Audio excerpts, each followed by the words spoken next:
Hi, and welcome to Charter Board Training with the iConnect Zone.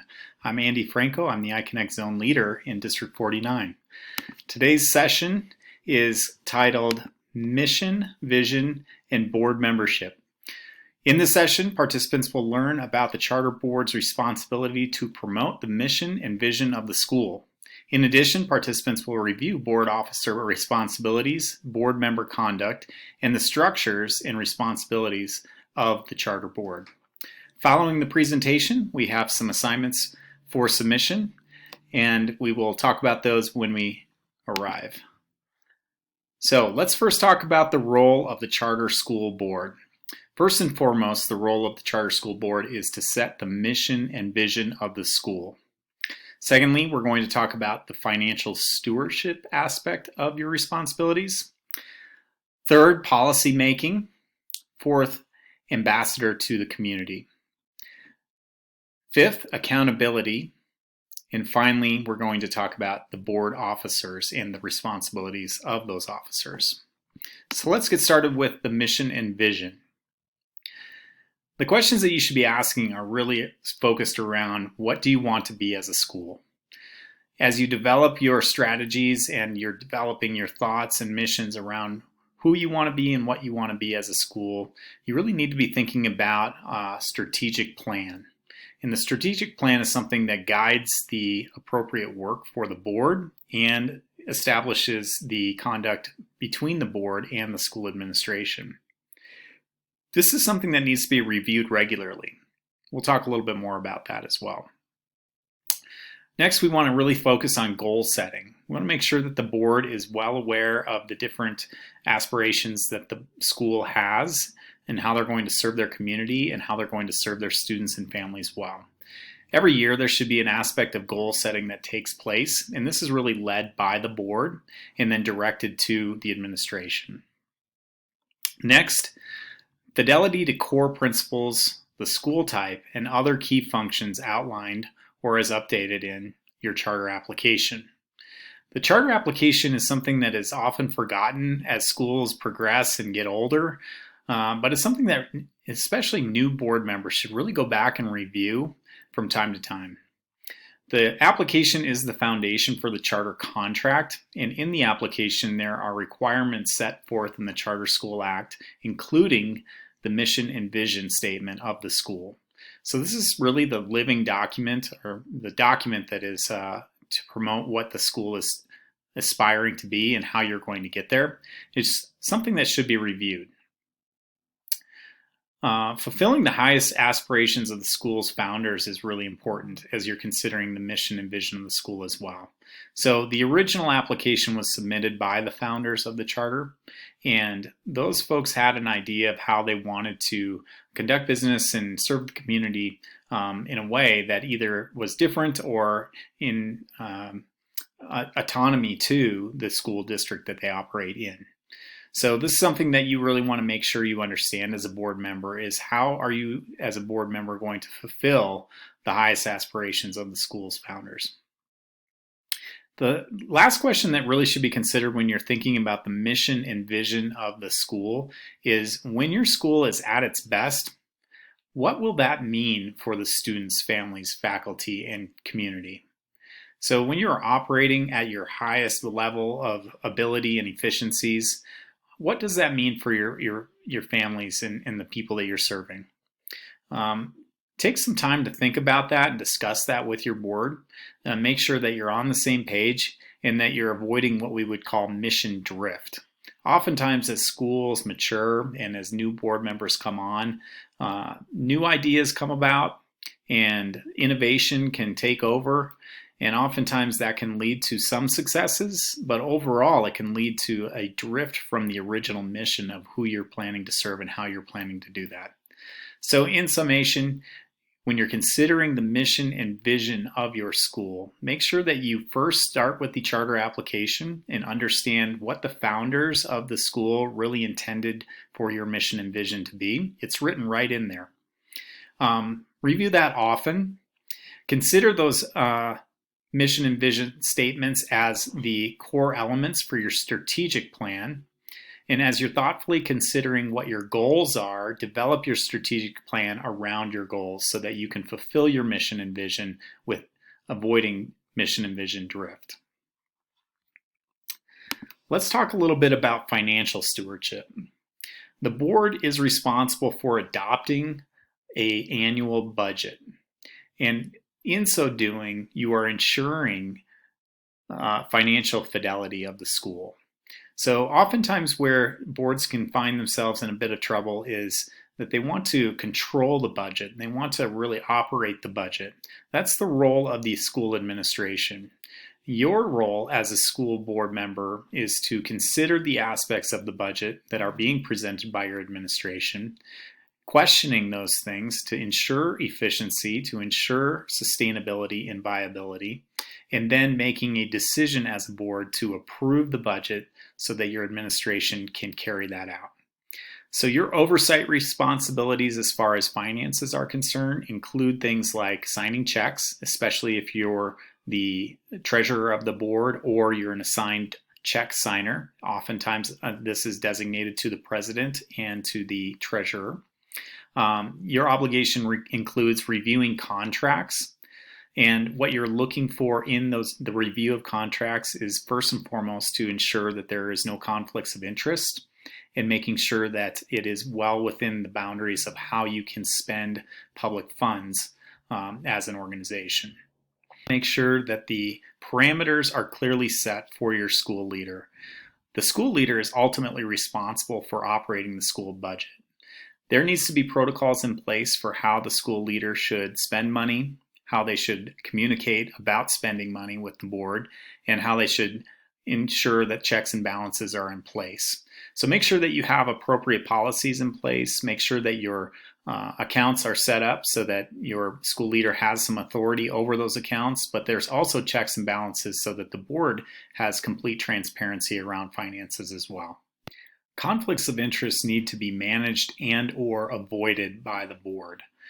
This means that you need to make sure that you have appropriate process and procedure in place, including policies around conflicts of interest, to avoid misspending public funds. Next, I want to talk about the fiscal responsibility of the board. It is your duty as a board member to maximize the impact of the dollar that is being spent on student education in your school. So having oversight of your budget on an annual basis, to include the opportunity to revise your budget to maximize the impact, is essential. It's really important that boards have a designated treasurer that leads the financial conversation, but does not own the financial conversation of the school. This needs to be broadcast across the entire board, and it's your responsibility as each board member to ensure that you are clear about what the financial transparency looks like for your organization. Next, of course, you want to be frugal with your spending. There's not a lot of dollars in education. This is always a struggle for us in public education across the state of Colorado and, of course, even in other parts of the country. So where warranted, you want to make sure that you are being fiscally responsible, of course, always, in making sure that your dollar goes the longest and the furthest it possibly can to educating our kids. All right.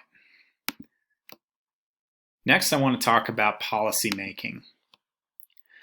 So oftentimes when charter board members they start to look at the different aspects of the school and start determining how they would fix all the different things that they see that are going wrong. Policy making boards, such as a charter school board, are not day-to-day operators of the school. This is oftentimes a challenging concept to really understand. It is the role of the board to adopt good policies and then to trust the school leader to implement those policies. It is also a good practice for the board to ensure that there is regular conversation about policy implementation and how that is affecting the outcome of student learning, of employment of staff, of the overall responsibilities that the school leader has. So it is okay and appropriate for the school board to continue to have conversations about policy implementation. But what you want to avoid as a board member is getting into the day-to-day operations of the school. This is the responsibility of the school leader, not of the charter board member. Knowing what policies are board level policies and having regular review of those is a distinctive responsibility of a board member. So things that you want to make sure you have regular review of are things like the student handbook, the employee handbook, financial handbook, the bylaws, and the articles of incorporation. Other board policies that might include things like sick time or attendance, grade level policies, things like that. And then any unwaived district policies. So sometimes districts that you operate within will have policies that you cannot waive as a charter school. And the board's responsibility is really to ensure that you are aware of those policies and that they are being implemented well at your school.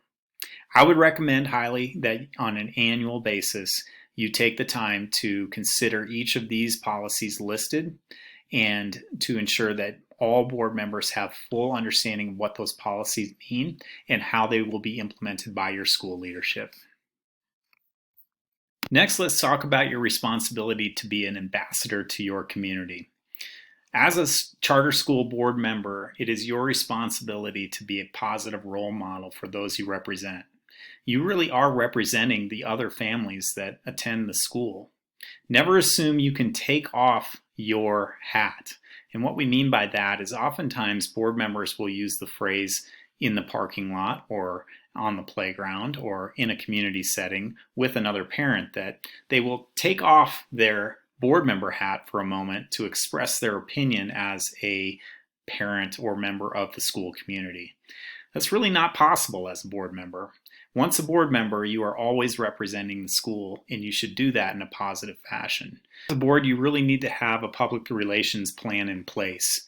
This would include a plan of who speaks to the news outlets should the time come for both good and bad news. It should also include who would write or respond to press releases, and make sure that you as a board have a communication plan that is a united front. It is important that the board is united because the message needs to be clear to your community that you're serving, that you have a plan, and that you are moving forward in the same direction. Finally, I want to talk a little bit about confidentiality. As a board, it is so important that you maintain confidentiality in the things that you discuss. Things that shouldn't be discussed in open session are discussed in what we would call an executive session. It is law that you are required to maintain confidentiality of all things discussed in an executive session.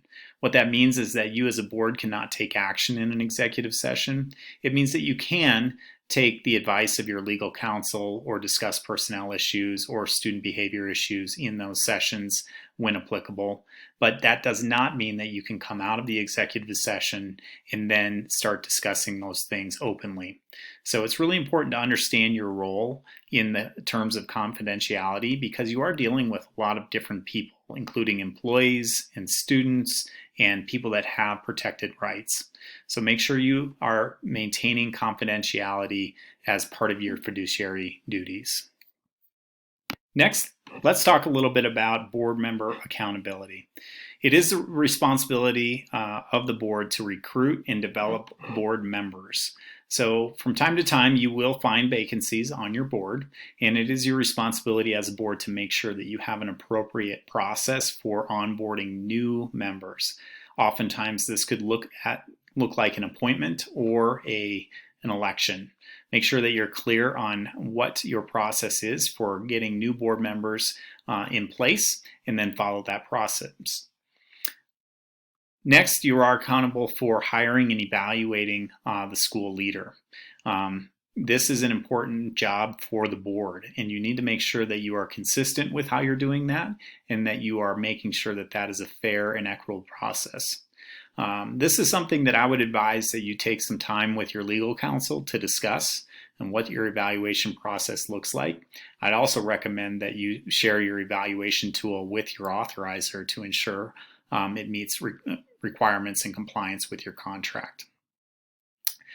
The board is accountable for fulfilling the mission and the vision of the school. Remember, this is part of not only your application, but also your charter contract. So when it comes time for renewal with your authorizer, it is important that you can attest to the fact that you have fulfilled or you are working towards the fulfillment of your mission and vision.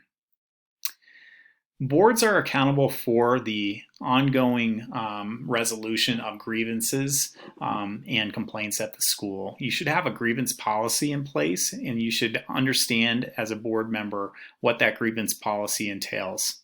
I can promise you it doesn't entail you solving problems in the parking lot for everybody that has issues with the school. Make sure that you are referring people to your resolution process, and make sure that you are fulfilling that. Expulsions are also an element of the contract. So anytime that you have a student disciplinary issue that is presented to you from your administrator, you should really refer back to what your contract outlines as far as how the expulsion process should take place. You do, as a board, have some responsibilities within that process, but you don't want to overstep your bounds in how that is fulfilled. Sometimes the authorizer has the ability to hear the expulsion before the board makes a decision on that. You just want to make sure that you're clear on what that process is and follow it when the event happens. Lastly, you're accountable as a board to ensure that the school is successful and the best interests of the students are being served. Ultimately, at the end of the day, we're here to serve kids, and we're here to serve kids well. So you're accountable for that as a board, and that sometimes includes making sure that you are flexible in your practices to the point where you may need to consider adopting new policy. It may be that you need to consider board placement and who is in office or positions. It may be that you consider adopting policies or practices that bring on new board members. So always being in the mindset that you are here to serve your community and the best interests of your community within the confines and constructs of your contract is where you should be at as a board member. All right, last I want to talk about the officers.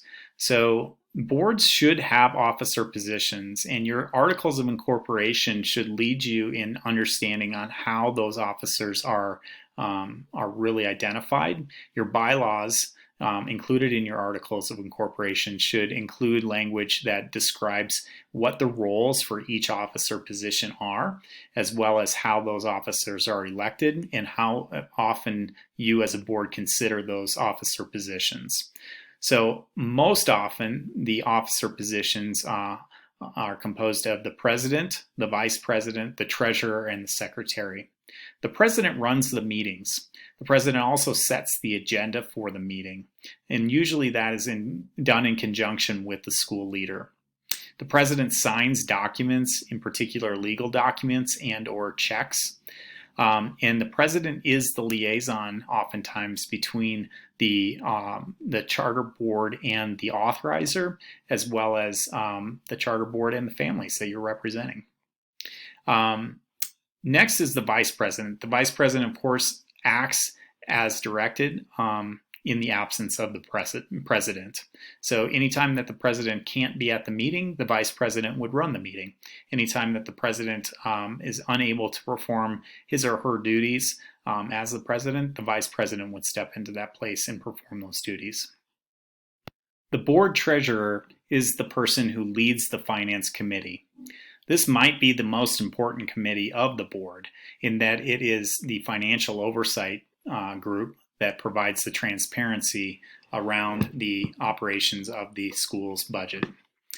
The treasurer is required to be an honest person and have integrity, and is also somebody that needs to be able to make sure that other members of the board have clarity around the finances of the school. Oftentimes, the treasurer of the board also is responsible for being a check signer or having their name on the bank account. So this is something that you want to make sure you're aware of if you are qualified and wanting to be in this position. Finally, the secretary of the board is the person who records the meeting minutes during the meeting, as well as archiving those meeting minutes for public consumption at any given time.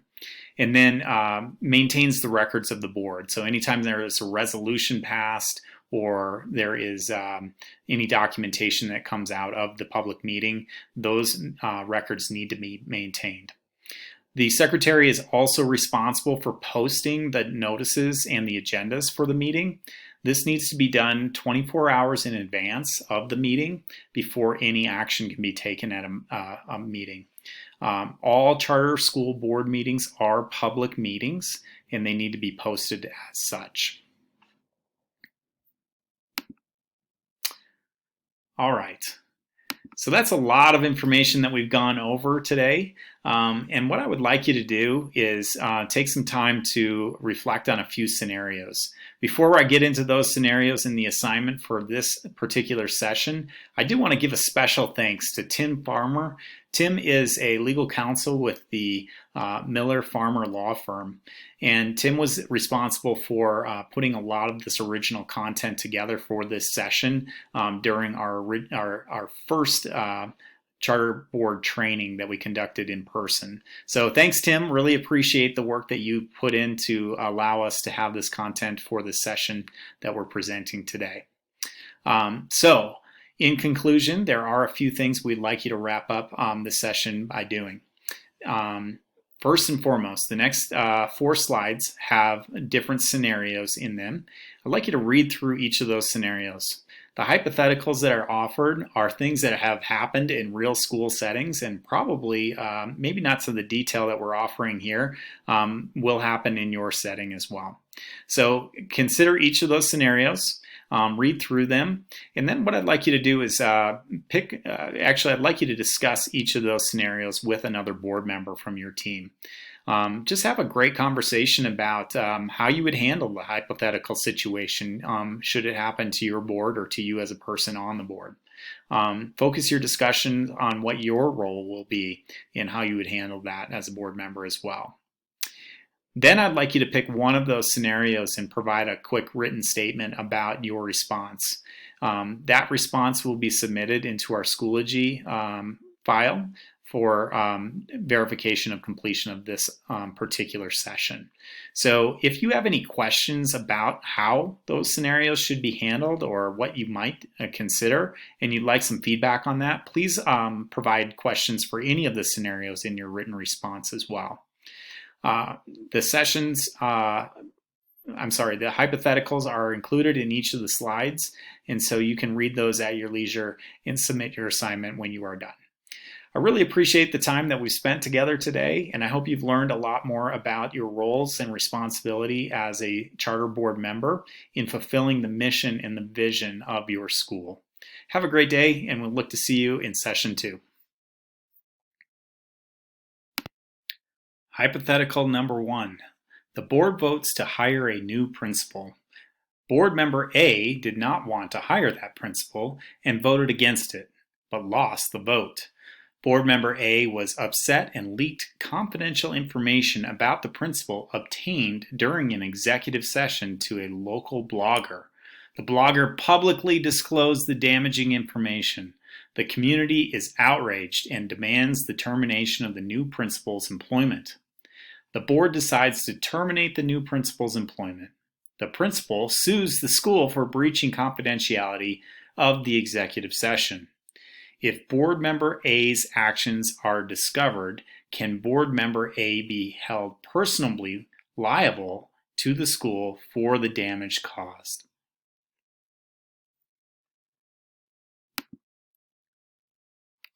Hypothetical number 2.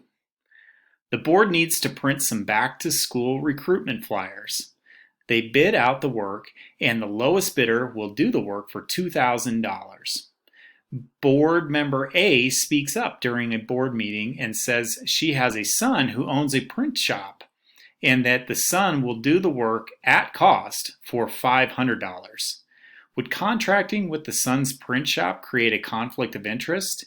If so, how can the conflict be managed? Can the school contract with the son to print the flyers? What if the son was offering to do the printing job for $2,500?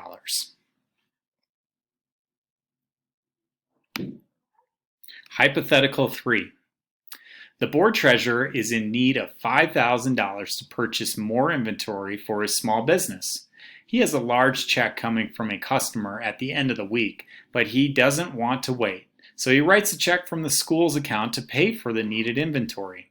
The treasurer never receives the check from the customer. The treasurer then forges some documents to make it look like the $5,000 was spent legitimately on textbooks. This goes undetected until the school's audit at the end of the year, and the CFO informs the board of the discovery. Can the treasurer be held personally liable for the $5,000? What if the treasurer received the customer's check and put the $5,000 back into the account at the end of the week? Did the board treasurer do anything wrong? In hypothetical number 4, board member A receives a phone call from a parent who is upset with a school administrator's interpretation of the dress code. The parent texts a picture of what her son was wearing to board member A, and board member A agrees with the parent that the child should not have been found out of compliance with the dress code. At the next meeting, board member A brings up the incident, talks about the administrator by name, and expresses his disagreement with the administrator's interpretation. Did board member A do anything wrong? What should board member A do? Question mark.